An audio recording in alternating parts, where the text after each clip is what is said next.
Marco, Ashley, kung mag-alternate kayo kay Dylan at kay Zeph, kailangan tapatan niyo yung energy at yung effort na ibibigay nila. Ha? Mamaya pagbalik natin, mag-harmonize tayo. Okay? Ngayon, sunduin muna natin si Zeph tsaka tulungan natin siya doon sa merienda hinanda niya. Tara, tara. So muna kayo, ha? JC, may kukunin lang kami. Doon lang kami. Balik kami, ha? Oh. Ika na. Makapag-abroad na ka. Nanindot pa dyan kay Japan. Mga lagi. Pero, siyempre, isa na ako kaya biyaan sila mama at papa eh. Baka nga ako rasadang na nila. Ano gagawin mo?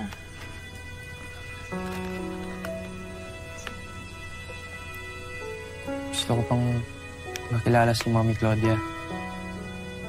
At syempre, magagawa ko lang yun pag sumama ako sa kanya. Pero mahal na mahal ko rin sila mama at papa. Hindi ko sila kayang iwan. Alam mo, kung ano mang papagaan sa loob mo, JC, doon ka. Kasi wala naman sa dugo ang pagiging kaanak o magulang. Nasa kung paano ka minahal at inaruga ng tao. Nasa puso. Tsaka, tignan mo nga yun, no? Alagang-alaga ka nga ng mama at papa mo, eh. Tapos ako, pati ulam nga sa bahay, kalimutan akong tiran. Kaya, sobrang swerte mo talaga. Kahit kanino ka sa kanila mapunta. Wow, tama dyan kay Livy, ah. Iskan ka, drama-drama na din mo. Siyempre, andito ka pa rin. Ikaw pa ba? Best friend kita, siyempre naman. Ha? Sa kasing-kasing,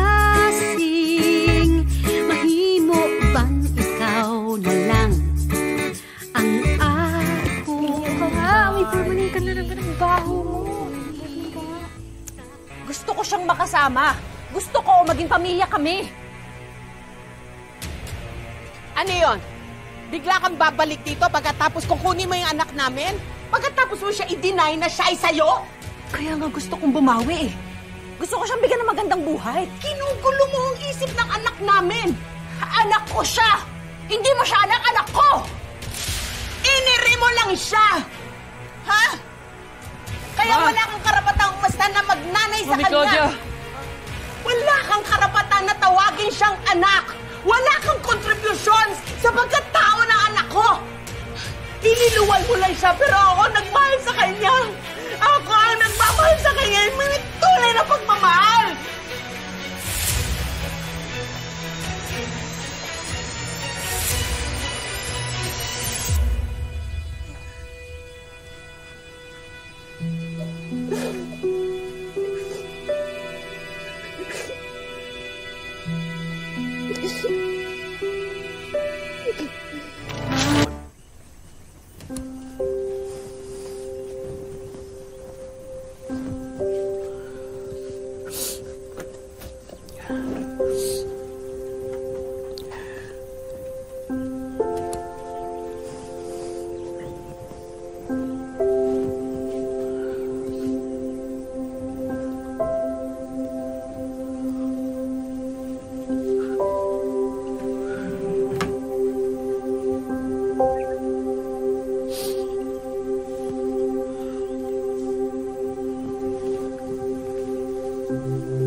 John Clifford, biyaya siya sa atin ng Panginoon at ni Jesus Christ. Pareho silang JC.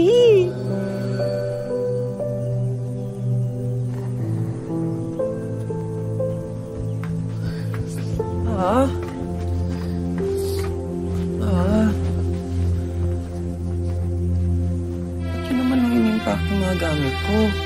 Mahal na mahal kita. At ayaw ko na mawawalay ka sa amin. Pero, tama naman kasi ang sabi ng Mami Claudia mo. mas mabibigyan ka niya ng magandang kinabukasan kapag sumama ka sa Japan.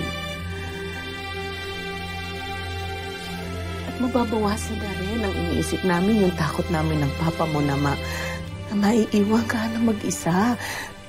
Ngayon nandito na siya. Sinabi ko ba na gusto kong sumama kay Mami Claudia? Ayaw mo bang mag-abroad?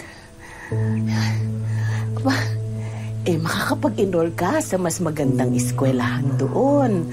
O matutuloy na ang pangarap mo na yun, magkaroon ng maginhawang buhay. Mabibili mo na lahat ng gusto mo. Sinabi ko bang gusto kong sumama sa kanya? Matanda na kami ng papa mo. Gusto namin yung may maiiwan na magagabay sa'yo. At yun ang Mami Claudia mo. Di naman po ipamigay, Ma. Kailan mo ni Papa meron ako. Tignan niyo po ito, Ma. Pinascan ko na yung mga photos natin sa photo album. Para bukas, i-upload ko lang sa social media yan. Para kahit pagyuhin tayo dito, o bahain man yung bahay natin, walang sino man ang makakapagbura sa mga pinagsamahan natin. Mahal kita.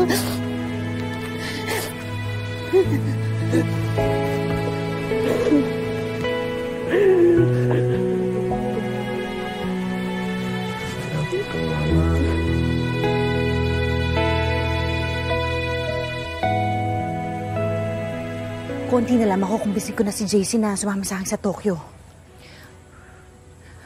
Basta, hintayin niyo ako sa airport, ha? Gagawin namin siyang boy para sa asawa ko at mga anak niya. Gusto kasi ni Akihiro mapagkakatiwalaan yung katulong namin.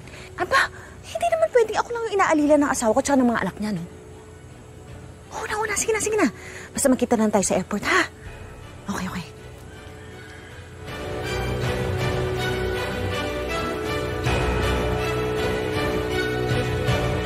Delphine? Pwede bang mahalin kita nang higit pa sa kay... Ano? Mang Delphine, sandali! Mang Delphine, hayaan niyo po ako magpaliwanag. Paliwanag? Ha? Ano papaliwanag? Ha? Ano papaliwanag mo? Nabalak niyong gawing alipin ang anak ko sa Japan? Ha? Hindi po yun ang ibig kong sabihin. Ano? Mami, totoo po ba? Ayan, sige. Sabihin mo sa anak mo na kaya mo siya isasama sa Japan dahil pagod na pagod ka na sa pagsisilbi sa asawa mo at sa pamilya niya. At wala kang balak na tuparin ang pangarap niya na alagaan siya doon. Ang balak mo lang ay isama siya doon para pagsilbi. Bakit magsalita kayo? Bakit para ang sama-sama ko? Masama ho ba na humingi ako ng tulong sa sarili kong anak? Paano ako? Paano ako na nahihirapan din? Kita mo na? Nagiging anak mo lang siya kapag maginhawa sa'yo. Hindi ka talaga naging ina sa kanya, kaya hindi mo makukuha ang anak namin. Hindi mo siya anak. Ako ang nanay niya. Anak ko siya.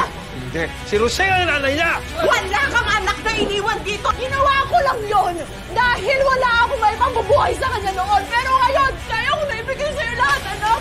Kaya ko na ibigay sa'yo lahat ang gusto mo. Hoy! Magtigil ka sa pangako na hindi naman totoo. Kaya mo sinasabi yan kasi gusto mo ikaw ang piliin niya. Kasi halika na, sumama ka na sa akin sa Japan.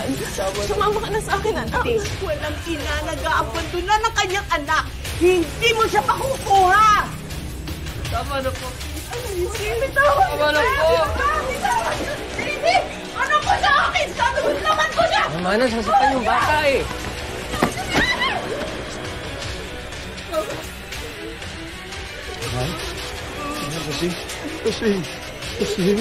Kasi, hindi malalim.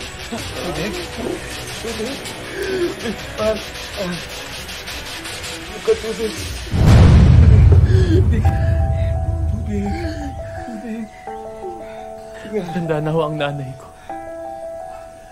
Wala siyang kalaban-laban. Ba't mo siya tinulak ng ganun? hindi ko sinasadya, pero JC, panahon na para magdesisyon ka. Walang ibang ginawa ang mga magulang ko, kundi protektahan ako. Ibigay sa akin ang lahat ng kailangan. At higit sa lahat, mahalin ako. Mga bagay na hindi niyo nagawa bilang totoong nanay ko. Wala kang karapatang saktan sila. Kinontak ko po kayo dahil gusto kong magpasalamat. Maraming salamat dahil iniwan niyo ako sa kanila. Napatunayan na ng puso ko na sila ang magulang ko. At hindi magbabago yun. Napapatunayan ko sa'yo na nagsisisi na ako. Balang araw mararamdaman mo rin na mahal kita. Minahal kita mula noon at hindi magbabago yun. Hindi magbabago yun. Siguro nga po. Pero sa ngayon, dito po ako sa mga taong alam kong nagmamahal sa akin ng totoo. Kaya Ma'am Claudia, umalis na ho kayo. Bago pa pong may ibang masaktan. Claudia, tama na. Halika na. Halika na. Nabitawan mo po. Claudia, tama na. Tama na. Itatawag kita ng sasakyan sa labas. Halika na. Umalis ka muna para sa ikabubuti ng lahat. Halika na. Tawad mo kayo! Ibalik ka sa akin yung anak ko! Ibalik ka sa akin yung anak ko! Idinibanda ko kayo! Kidnapping itong ginagawa nyo! Sorry ka sa akin yung anak ko! Daisy! Tawad mo ako! Daisy, anak! Babalik ako! Ayos na ba si Mama Rosing? Sabi ng mga doktor, buti na lang di natamaan sa ulo si Mama. Ikaw, JC. Ayos ka lang ba? Magiging okay din.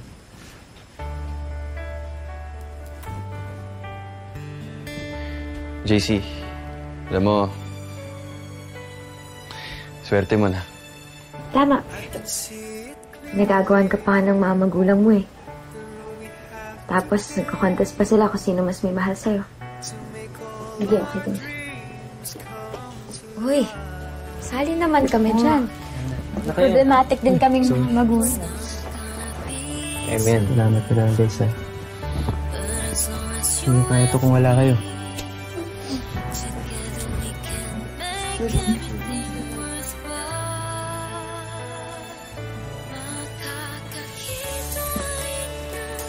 Sir V?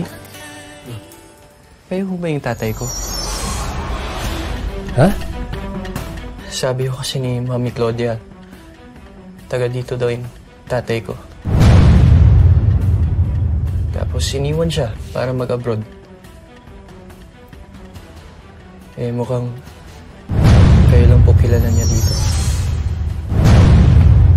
Tagal ko nang kilala si Claudia. Iba yung alam kong naging boyfriend niya. Nag-abroad din yun. Pero ngayon, nasa Maynila na yata. Si Nick De La Paz.